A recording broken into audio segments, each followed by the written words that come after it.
Hey Cancer, welcome to your love reading for the month of February.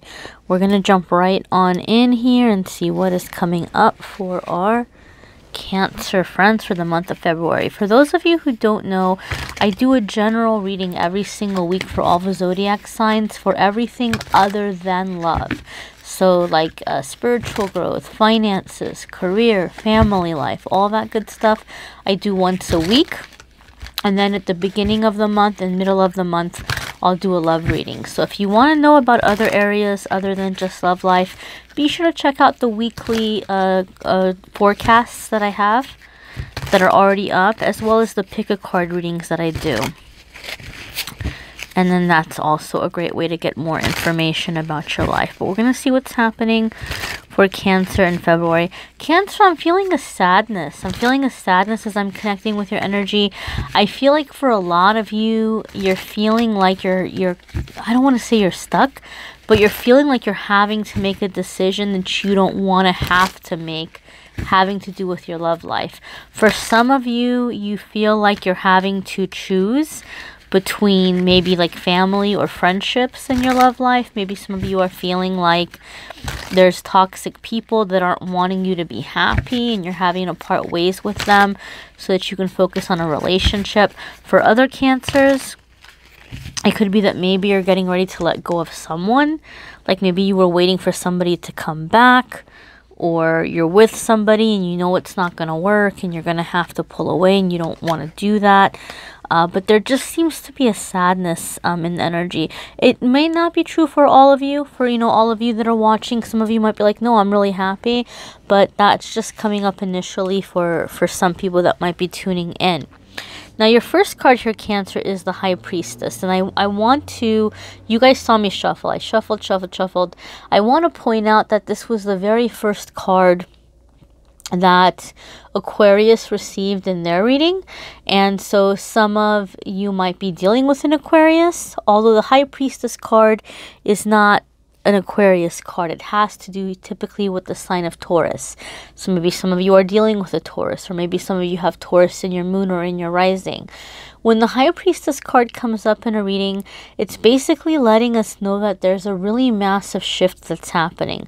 First and foremost, it's a major arcana card. So if it's coming up in a love reading for me, it means that, some of you are going to be dealing with a very significant soulmate or a soul contract situation. It also has to do with a big kind of crossroads for you in your life. Because when the High Priestess comes up, it lets us know that there's an awakening that's happening within you. You're waking up, your chakras are getting in tune, getting aligned, opening up. Any blocks you had are being removed, and you're really coming into this really strong sense of intuition and being able to figure things out and knowing what you need to do and just having this inner knowing. There's also a sexual awakening that happens with the High Priestess card, as far as what I have seen in reading for people over the years. So your relationship might be changing with sex, and for some of you this is going to be having to do with taking back your power. I think some of you were losing some of your power in the way that you were dealing with sex. Either you just were very afraid of it and you didn't want to do it, or you were caught up in the whole thing that, oh, I'm supposed to be a liberated person and I can go out and be with whoever I want, whenever I want. But then maybe you're realizing that, okay, well, I was doing that because I felt like I was supposed to, but I really didn't like doing that. Or just in general, the way you are in a relationship. Maybe some of you have been too sacrificing, or like, doing things you don't feel comfortable doing, and all of that's going to be changing, where you're having healthier boundaries and healthier limits and experiencing physical intimacy instead of just the act of intercourse. So it's going to be different for different ones of you, but it's definitely a big change in your love life, not just in your relationships, but in your physical intimacy. There's going to be big changes for a lot of you. Next, we have here Nine of Swords. This is a lot of anxiety. This is a lot of stress. And I think Cancer, like I said, some of you felt sad because you felt like you were going to be walking away from somebody or parting ways from somebody. Now you have, I just saw a flash. Wow. Definitely messages coming in for you, Cancer. A lot of you have this High Priestess energy that we just saw that came up, and it has to do with an awakening. So a lot of you might be in a situation where you sense and you feel that you're changing. You're realizing that you're on a more spiritual path, or you realize that you're becoming more higher vibrational, and you might be with a partner and you might be looking at them going, man, like they're not growing with me, like they're staying stuck. And so it might be causing you a lot of stress or a lot of anxiety. And you feel like you know that you guys are going to be going separate ways, and you feel bad to do that. Some of you maybe have been with this person for a very long time, and now that this awakening is happening, you're feeling very bad about it, or you're feeling guilty about it, or you're having fear about, like, you know, should I try to stop waking up? Should I push it down? You can't. Once you're awake, you're awake. There's no going back to sleep. Believe me, I have tried. Believe me, I have tried. You know, and I'm not saying I'm the most awake person. I'm sure there's going to be times in my life over the next, you know, for the rest of my life, where I'm going to have like different degrees of awakening, and I'll look back at this time and I'll like laugh at myself. But once you start waking up, you can't go back to sleep. You can't. It doesn't happen. So some of you are having anxiety about this, and I feel it's more about the awakening and more about realizing that you're becoming a different person. But the thing about Nine of Swords, it's like a lot of the things you're worried about happening may not happen at all, even though they may be realistic fears. Like, you're not scared saying, oh my God, what if a shark jumps out of a rain puddle and bites me? You know, that's ridiculous. You're not worried about crazy things. You might be worried about very logical things or very possible things. What if I walk away from this relationship and I regret it? That's a possibility. What if I walk away from this relationship and I don't meet anybody for a really long time? Those are things that could actually logically happen, but it doesn't mean that it's going to happen. It doesn't mean that that's going to be the case. So when Nine of Swords comes up, it just basically says prepare yourself, do everything that you can in your power to help the situation. And what you can't control, what's not in your hands, you have to hand it over to your higher power. Some of you are waking up and your partner is not only not waking up, they are going backwards. They are doing reckless things. You are watching them throw their life away, and it is killing you. It is tearing out your heart. This is the sadness that I was feeling, guys. But again, like, they're responsible for their choices and their decisions. There's only so much that you can do. The rest you have to hand over to your higher power, to their guardian angels to step in. And sometimes that's all we can do. And that's what Nine of Swords is about. You do what is in your power, and the rest you surrender or give over to your higher power.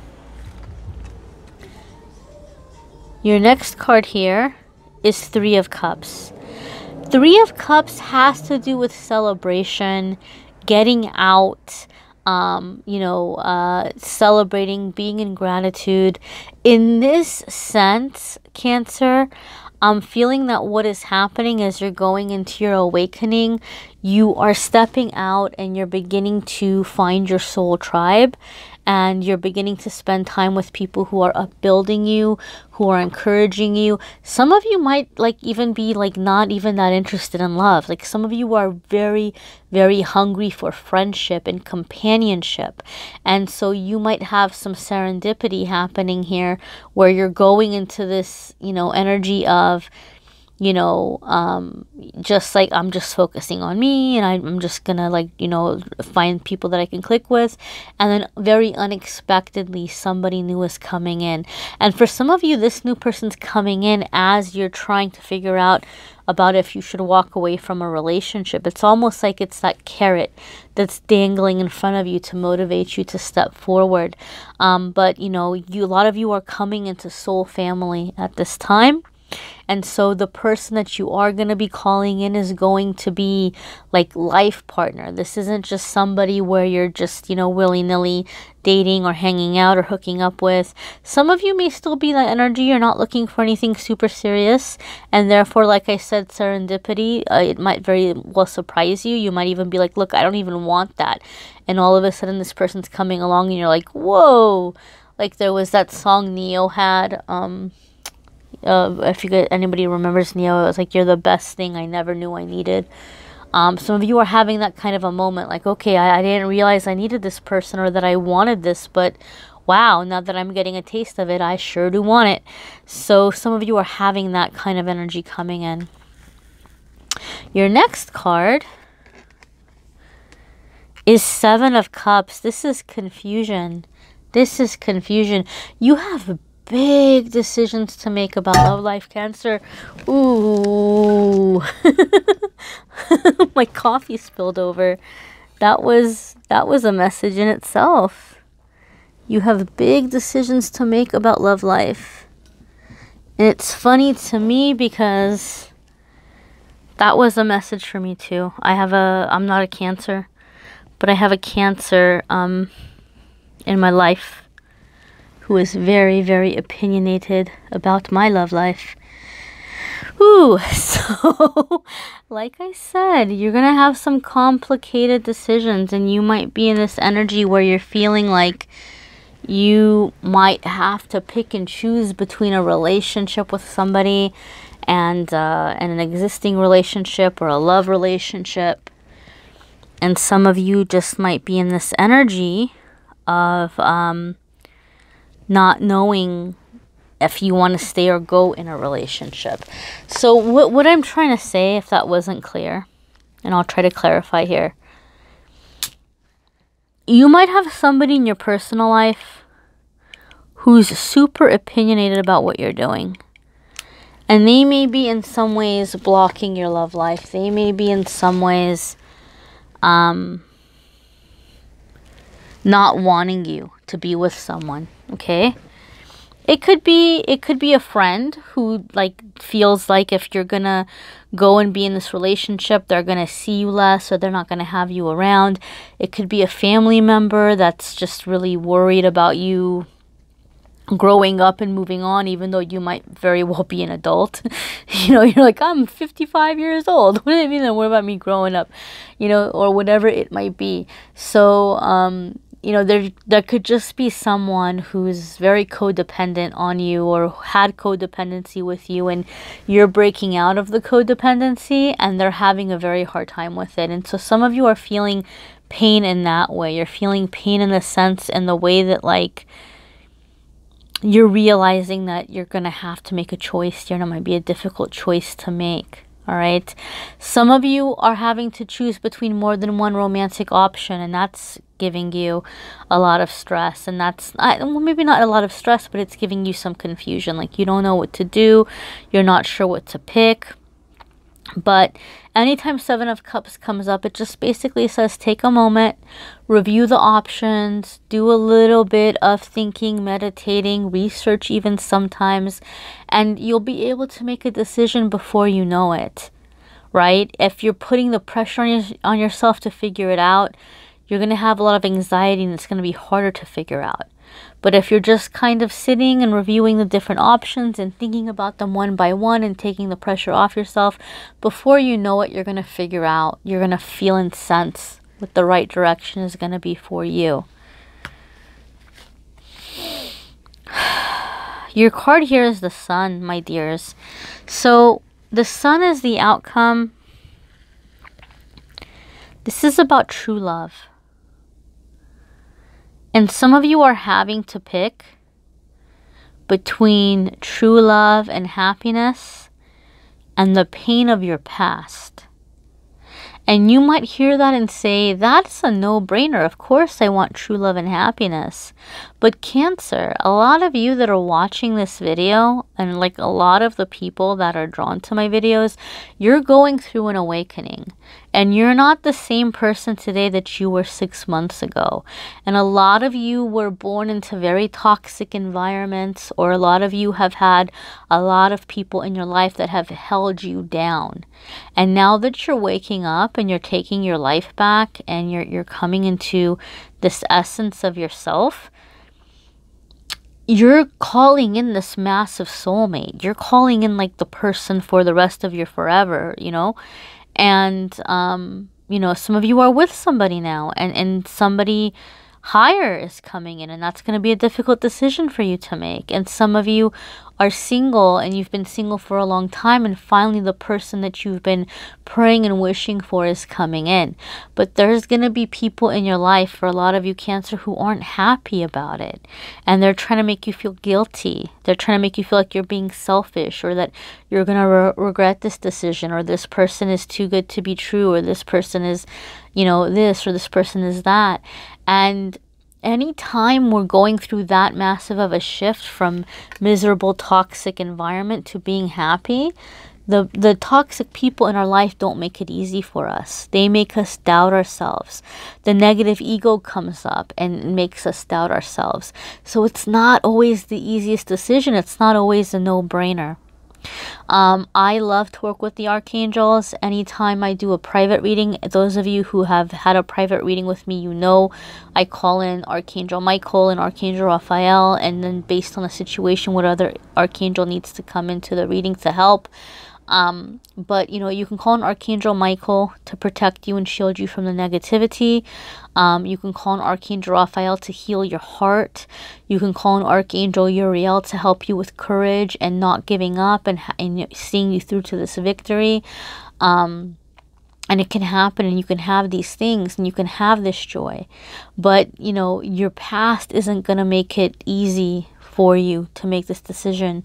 But this is where a lot of you are headed. This beautiful, happy, joyful card. The sun is true love, like I said. True love, joy, playfulness, you know, all those things that a lot of us long for. And what many of us have held out for. A lot of people, a lot of you were single for a long time because you didn't want to settle and you wanted love. So it's coming. Let it in. It's here for you. Let it in. Okay, it's easier said than done. I realize that. Check out your moon sign and rising sign videos too. Sometimes those resonate more, but not just that. It will add more information because not everybody is going to be a Cancer, sun, moon, and rising, right? You have other elements in your moon and rising a lot of the times. So if you watch the other videos, it brings in extra information for you. It's a little bit more personalized, but you know, check it out, guys. Let me know if you need a private reading. You can schedule through the link in the description, through the Calendly, and check out the Patreon. I've got the Crystal of the Month Club active too, for those of you that have been asking me how to sign up. That is ready through the Patreon link. Thank you so much for watching, guys. Thank you for subscribing, sharing, liking, commenting. Thank you very much for being here. Don't forget to check out the other videos that aren't just love, because you are more than just your love life, and I'm sure there's a lot of other things that you're working on. So thank you, my dears. Till next time.